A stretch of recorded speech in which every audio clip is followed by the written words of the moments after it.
When we're trying to change our behaviors, there's some behaviors that we want to be experts at. And then there's some behaviors that we're perfectly fine being amateurs at, right? And on the bottom two as well, the habitué or the addict, there's behaviors that we want to stop doing that are low willpower and high willpower. So it's not necessarily the person, it's the behavior they're trying to change. But I think you'll find it very difficult to become an expert at something if you use the same criteria that it takes to become an amateur at something. If your test to become an expert is this Mia, you actually won't have the grit and perseverance needed to power through the times that are shitty, that are hard. So most people's problems, I think, when it comes to the fitness space in particular, is that we train like we're experts, even though what we want is an amateur behavior. Right? We go to the gym and we have the mentality that we need a trainer and fitness programs, and we need to no pain, no gain, and it's gotta hurt or it doesn't work. And that's the expert mentality. I've written on this article you alluded to called Why Fitness Apps Make You Fat. Because what we find is that when you take that mindset in the expert quadrant of, I've got to figure out, the expert quadrant is all about figuring out your mistakes, and it's got to be in some way painful in a way, or you're not going to get better. What that means is that people are doing exercise that they hate, which means it's not going to be sustainable. Not only that, we know that when you suffer at something, there's this phenomenon called moral licensing.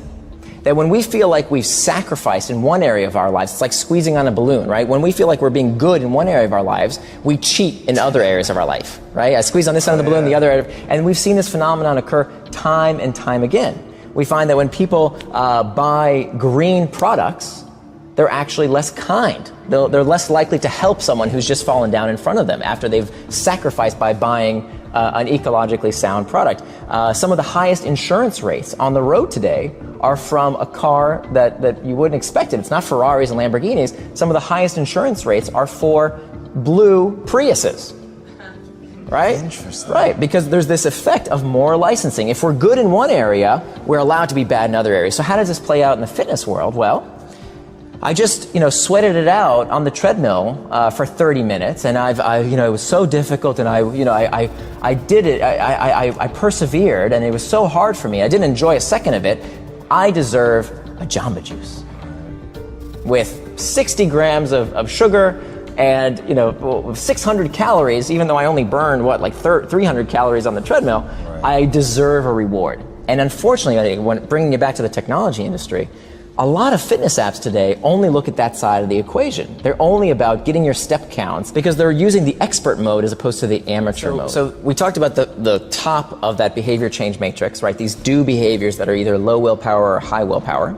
At the bottom of that behavior change matrix are the don't behaviors, the things we want to stop doing. And so there again, we have low willpower and high willpower. So what I've utilized in my life is using a technique I call progressive extremism.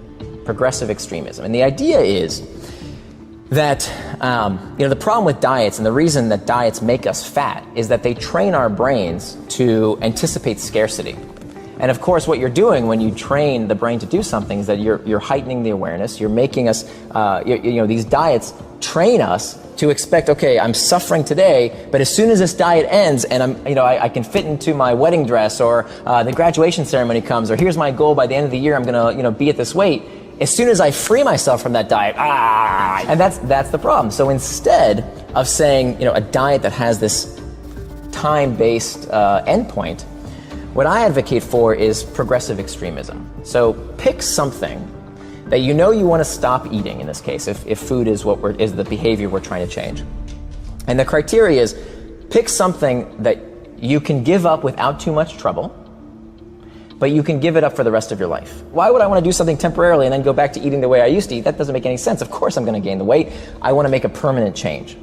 And so I started out with the first thing that I excised from my life was candy corn. And so I just cut them out and say, I'm never eating candy corn ever again. And then what happened? And I kept track. I kept track of everything I gave up. And then maybe like a week or two later, I'd assess and say, hey, that wasn't so hard. What else could I give up?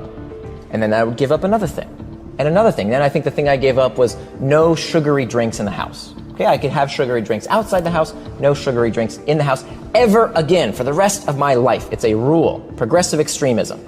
So I went up this chart, kind of more and more and more things that I was giving up, until I gave up, just last June, I gave up refined sugars completely. It's just not something I do. Now, people have no trouble saying, oh, candy corn, easy, that's great. But then you say, okay, I'm going to give up all refined sugars, and people say, oh, that's not so cool anymore. Right. But of course, that's the natural progression. And what you're doing here is you're using this phenomenon of self-image. That when you talked about self-image earlier, and how we can actually utilize how we see ourselves to boost our willpower.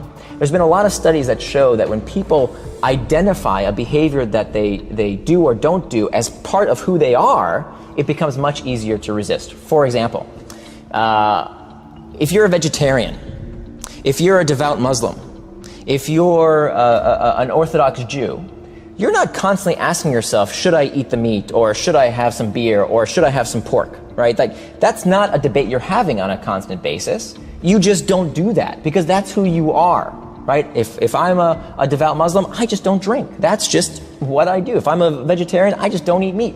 It's no longer a debate of should I, can I, is it okay? I just don't, right? Whereas many dieters, they think to themselves, well, should I not, should I have the cake? And what they're doing is expending this willpower resource that over time, there's a lot of evidence that shows becomes depleted, and it becomes very hard. It's this constant struggle.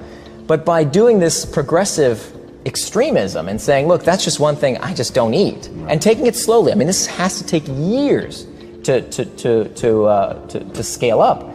You're constantly excising things from your life, from your diet, but for the rest of your life. And it's using that same principle of, this is just who I am, I just don't eat those things. So that's the shift, is changing your mindset of, this is something I just don't do versus something I can't do, which can't means maybe it's flexible, versus something I just do not do.